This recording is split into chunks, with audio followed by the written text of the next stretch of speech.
One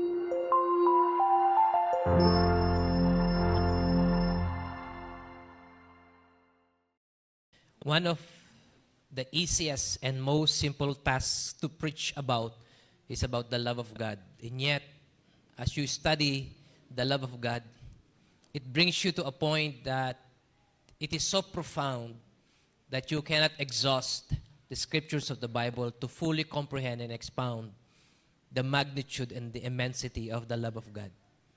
Napakahirap pong ipaliwanag sa payak na pananalita lang at pagpapaliwanag yung pag-ibig ng Panginoon. It is beyond human limitation.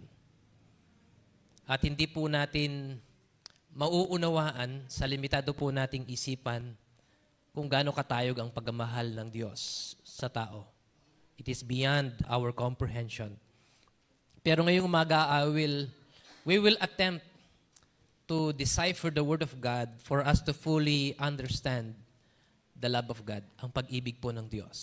Amen? At dahil meron po tayong 4 na Sunday sa buwan po ng February, ang palagi pong pinag-uusapan kapag papasok na po ang buwan ng February ay pag-ibig.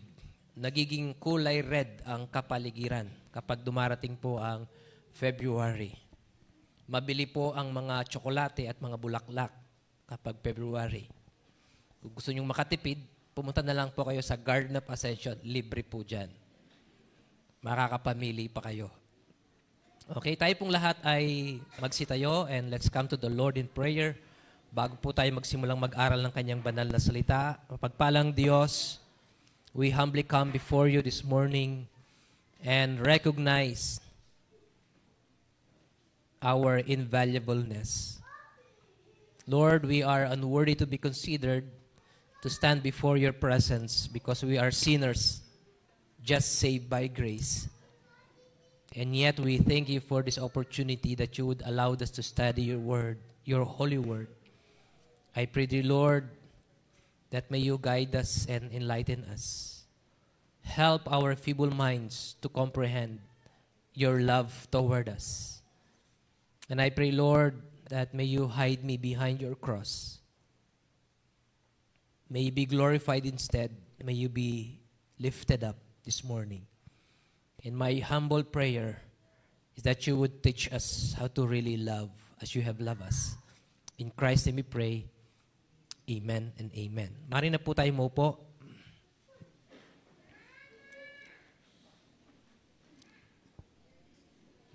Nakikita ko po na parang medyo mas marami tayo ngayon. Siguro dahil meron po tayong upcoming na sports fest mamayang hapon. Naka-ready na po yan at magsisimula po tayo mamayang hapon. Pero ngayong umaga, let's talk about love. What is love? Yesterday, I spent some time digging on my notes and consulting the dictionary about the definition of love. Napakarami pong mga definition kapag pinag-uusapan po ang pag-ibig. Pero majority ng mga definition na makikita po natin sa dictionary, maging sa mga aklat, even if you will go to the internet, ang mga binibigay po nilang mga definition ay hindi talaga definition ng love. Pero ang ibinibigay nila is what love can do. Kung ano yung naibibigay ng pagmamahal. Yun po yung mga sinasabi ng mga definition nila. Someone said, love is sacrifice. Well, sacrificing is what love can do. But that's not actually the definition of love. Even the Bible itself said love is patient. But that is what love can do. We learn to be patient when we are in love. Love is giving. But that is what love can do. We learn to give when we are in love. Pero hindi talaga yun ang tunay na definition ng pagmamahal. For us to fully comprehend what love is, we need to go back where it was originated, kung saan ito nagsimula. Ang pag-ibig ay hindi po inimbento ng tao. Hindi po ito nanggaling sa atin. We only imitated the kind of love that was demonstrated to us by God. At nag-evolve na lang sa atin nung natuto tayong magmahal.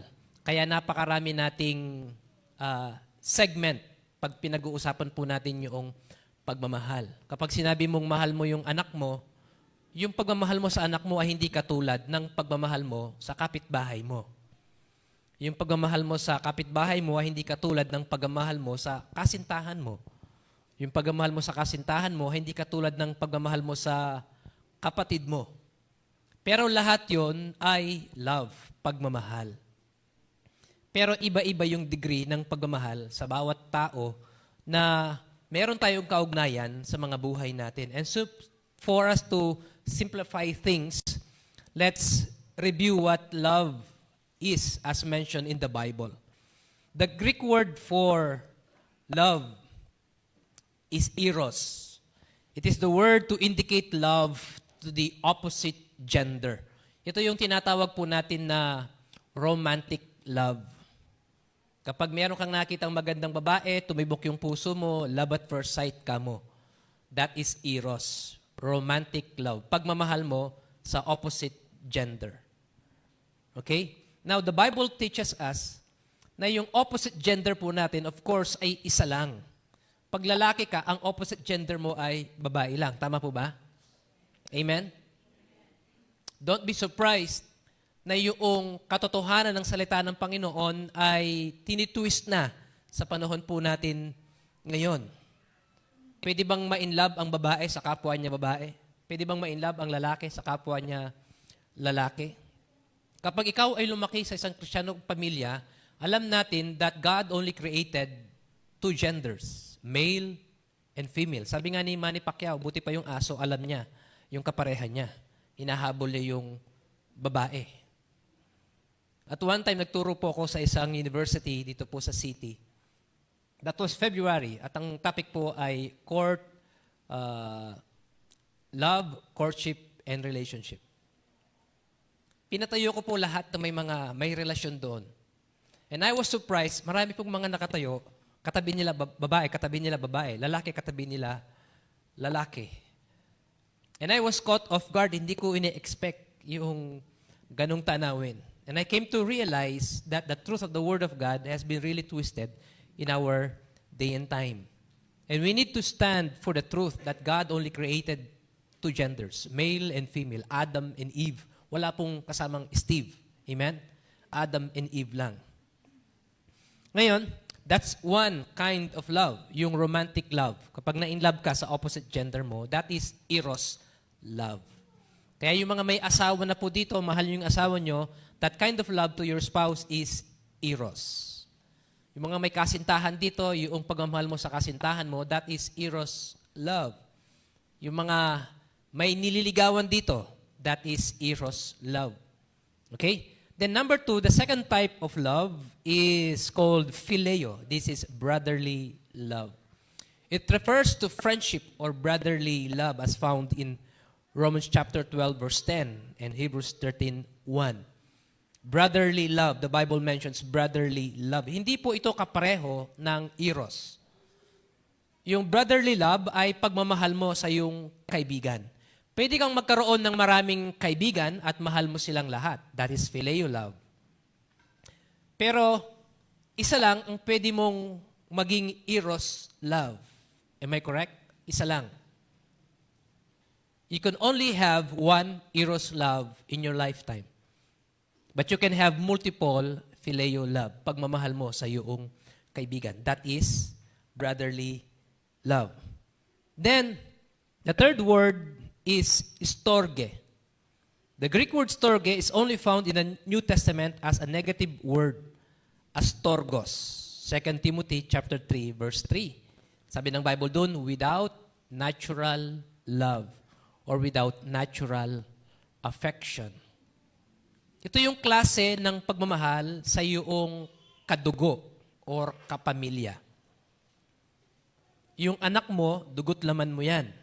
Pag nagrebelde yan, magagalit ka sa kanya pero hindi mo siya magawang itakwil sapagkat mahal mo siya. Ang umiiral nun ay yung storge love, pagmamahal mo sa iyong kadugo. Kahit gusto mo na siyang sakalin, kahit gusto mo na siyang sipain, sa galit mo sa kanya, pero hindi mo magawa sapagkat mahal mo siya.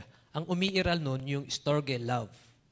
yung pagmamahal sa kadugo or sa kapamilya. Then finally, there is the Greek word agape, which was used to express the kind of love God demonstrated to us. This is the divine love. The ultimate expression of love was demonstrated by God toward us, and it's called agape love. It is an unconditional love. Now, I want you to open your Bibles in 1 John 4, 9, 10, and 19. Tingnan po natin kung anong klase ng pagmamahal itong ipinamalas ng Diyos sa atin. Ang sabi niyang 1 John 4, 9, "In this was manifested the love of God toward us, because that God sent His only begotten Son into the world, that we might live through Him." Verse 10, "Herein is love." Herein is love. Narito ang pag-ibig. "Not that we loved God, but that He loved us, and sent His Son to be the propitiation for our sins." Verse 19, "We love Him because He first loved us." Nakita niyo po doon? Natuto tayong magmahal sapagkat minahal tayo ng Diyos. Ang Diyos ang unang nagmahal sa atin. He was the one who initiated love. Tayo yung unang tumanggap ng pagmamahal ng Diyos. Tayo yung unang nakadama at nakaranas ng pagmamahal ng Diyos. And from there, we emulate that kind of love at nag-evolve yan the way we love other people. Doon po lumabas yung eros love, yung phileo love,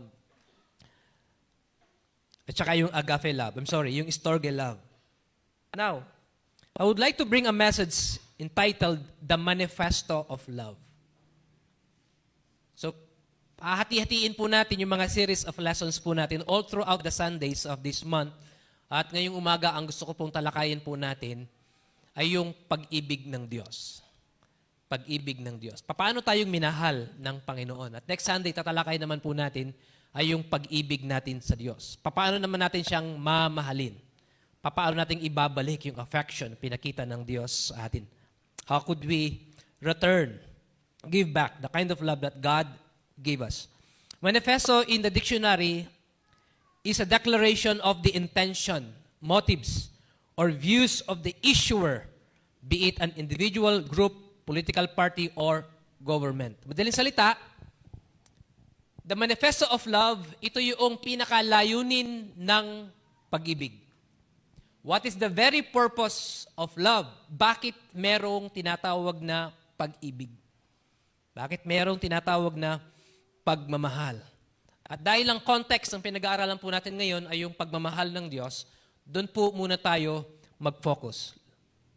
Number 1, tingnan po natin the confirmation of the love of God. When we think about the love of God, we think about a love that is without question. For centuries, pinag-aaralan na po ang pag-ibig ng Panginoon. And it is without blemish. It is without question. Ang bata, maaaring magtanong siya sa kanyang sarili kapag hindi na niya nararamdaman yung pagkalinga at pagmamahal ng magulang niya sa kanya. Nagtatanong siya, mahal pa ba kaya ako ng aking magulang? Mahal pa ba kaya ako ng aking ama? Mahal pa ba kaya ako ng aking ina? At tayo na may mga asawa, minsan hindi na natin nararamdaman yung klase ng pagmamahal na naramdaman natin nung bago-bago pa lang tayong mag-asawa. And we wonder kung mahal pa ba kaya ako ng aking asawa. Iba na yung pakikitungo niya sa atin. So naglilinger sa isipan natin. Merong doubt kung nag-i-exist pa ba yung love na yun. Well, in the case of God, God said He loved us. He declared His love toward us. As the Bible mentions in John chapter 3, verse 16, For God so loved. Nagmahal ang Diyos. And He declared His love. Sinabi niya na mahal niya tayo. It is one thing to think that God loves us, but it is another thing to hear that God loves us. Alam niyo ba na yung pagmamahal ng Diyos ay wala pong hangganan. When God said He loved us, it is not only kind of love that reaches to all colors, classes, castes, and countries, but also to all characters, companies, and condition. Katulad po ng dinideclare ng Romans chapter 5, verse 8, but God commended His love toward us in that while we were yet sinners, Christ died for us. Nakakamangha po yung pagmamahal po ng Panginoon sa atin. God said so, that He loved us. But God did not only said He loved us, He demonstrated His love. Pinakita po niya yung kanyang pagmamahal sa atin.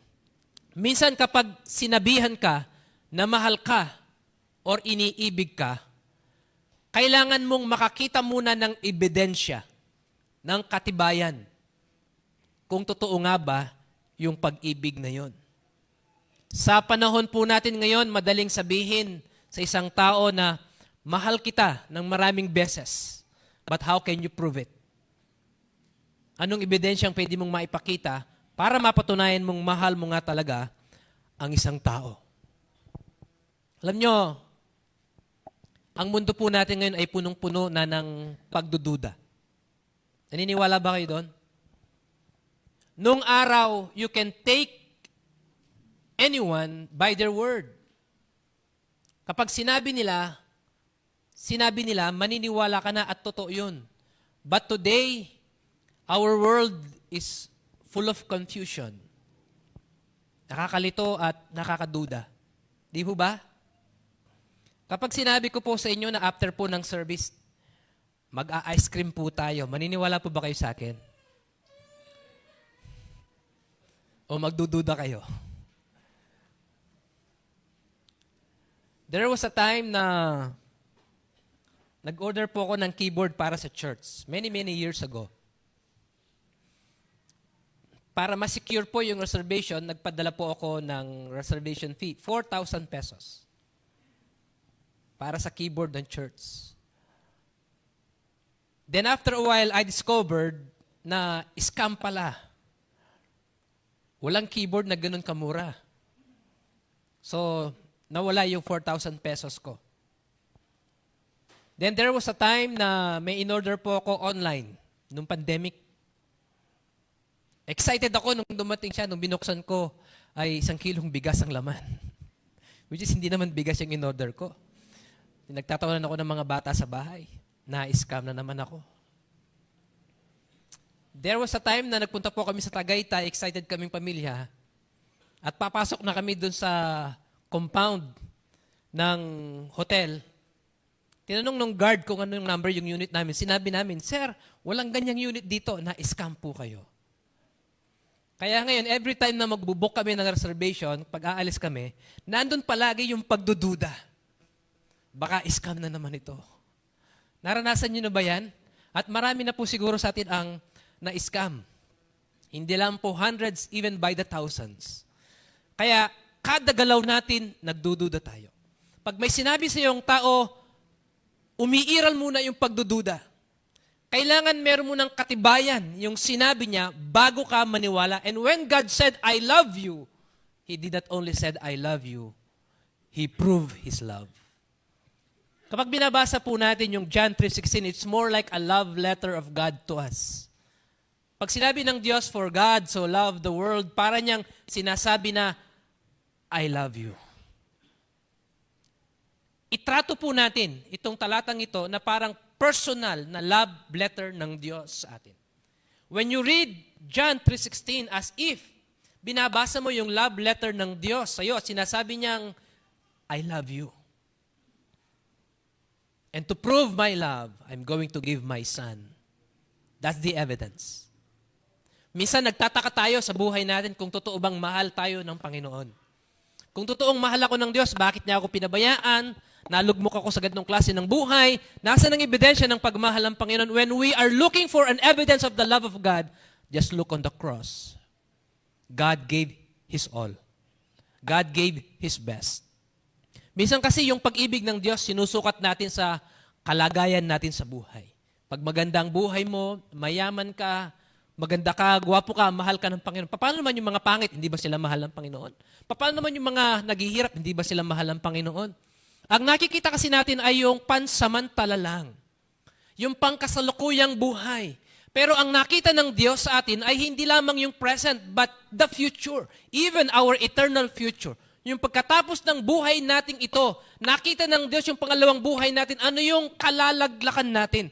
Ano yung kasasadlakan natin? Ano yung magiging kalagayan natin? And God made a remedy. Gagawin ko ng paraan yan. And if even it requires the very life of my son, I'm going to give my son. And Jesus Christ was hanged on the cross as an evidence to prove na mahal tayo ng Panginoon. So kung nagkakaroon ka ng maliit na problema sa buhay mo and you tend to question and doubt the love of God, just look on the cross. The cross will prove that God really loves us. Amen? Mahal po tayo ng Panginoon. He did not only declare His love to us, He also demonstrated His love to us. So when you are in doubt, just look on the cross. Si Nansen po, isang explorer, during his time, hinahanap po nila yung pinaka-exact location po ng North Pole. Meron po tayong North Pole at saka South Pole. Meron po siyang team, nag-travel po sila sa Antarctica to find the exact location of the North Pole. Every day, he would let down a plummet to measure the depth of the ocean at a given point. Sinusukat po niya palagi. One day, he came to a place where the water was exponentially deep. So he let down his line.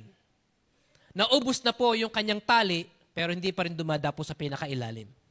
So ang ginawa niya, he gathered all available ropes in the ship. Pinagdugtong-dugtong po niya lahat yun. And yet, naubos na, hindi pa rin dumadapo sa ilalim. On his note, he said, "This is the exact length of my rope that was dropped. And yet, the end was not there yet." So, ang nilagay niya po doon, the North Pole is deeper than that. The North Pole is deeper than that. Kung sinasabi natin sa isip natin na yung pagmamahal ng Diyos ay hindi makakarating sa akin sapagkat hindi alam ng Diyos kung ano yung mga pinagagawa ko sa buhay ko. Let me tell you this, the love of God is deeper than that. Amen? Mas malalim dun ang pagmamahal ng Panginoon sa atin. Then, nakakamangha po yung pagmamahal ng nanay sa mga sanggol. Do you know that there is a biological connection between a mother and a baby? During childbirth and breastfeeding, there is a hormone, a high amount of hormone that is being released in the body of the mother. At ang tawag po natin sa hormone na yun ay oxytocin. Oxytocin is a kind of hormone that's being released in the body of a mother during childbirth and breastfeeding.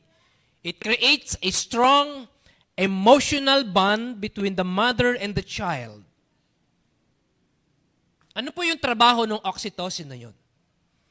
Kapag ikaw bilang sanggol ay umiyak ng umiyak, hindi ka na huminto, and yet yung katawan ng nanay ay pagod na, bagsak na, yung oxytocin na yun, itutulak siya para tumayo at alagaan ka. Kahit wala na siyang lakas na natitira, yung oxytocin na yun, i-energize yung katawan ng nanay para maalagaan ka, para tumayo siya at magising ng madaling araw, para bigyan ka ng gatas. Yung oxytocin na yun ang nagtutulak sa kanya, parang mahalin ka pa rin niya. Yet, let me remind you, yung batang yun, wala siyang kakayahan para sabihin niyang, "Ma, thank you." Wala siyang kakayahan para suklian niya yung affection na natatanggap niya mula sa kanyang nanay. Wala siyang kakayahan para bayaran niya yung kabutihang natatanggap niya mula sa kanyang nanay. And yet, the mother will continue to love that child. That's the kind of love God displayed on the cross. Kahit anong gawin natin sa buhay natin, kahit magpakalayo-layo tayo sa Panginoon, kahit isumpa mo ang Diyos, hindi mo mapipigilan ang pagmamahal ng Diyos sa buhay mo. God will continue to love us. Ganon kalalim yung pagmamahal ng Diyos sa atin. It is deeper than the ability of men. Number 2, the continuation of the love of God. Meron ba tayong pwedeng gawin para huminto yung pagmamahal ng Diyos sa atin? Ano yung pwede natin gawin sa buhay natin para hindi na tayo mahalin ng Panginoon? The question was asked in Romans chapter 8, verse 35. Who shall separate us from the love of Christ? Sinong maghihiwalay sa atin sa pagmamahal ni Kristo? And it was answered in verse 38 and 39. For I am persuaded that neither death, nor life, nor angels, nor principalities, nor powers, nor things present, nor things to come, nor height, nor depth, nor any other creature shall be able to separate us from the love of Christ, from the love of God, which is in Christ Jesus. In other words, God's love is not dependent on anything or anyone. Wala kang pwedeng gawin para pigilan ang pagmamahal ng Diyos sa iyo. God will continue to love you. Whatever you do, whatever happen in your life, God will continue to love you. Patuloy kang mamahalin ng Panginoon. There can be no separation from His love. That is the very depth of God's love. Then there can be no causation of His love. Gaano talaga katindi yung pagmamahal ng Panginoon? Jeremiah 31:3, yeah, I have loved thee with an everlasting love. Meron pa bang hihigit sa ganyang klaseng pagmamahal? Na hindi lang niya sinabi, He demonstrated His love.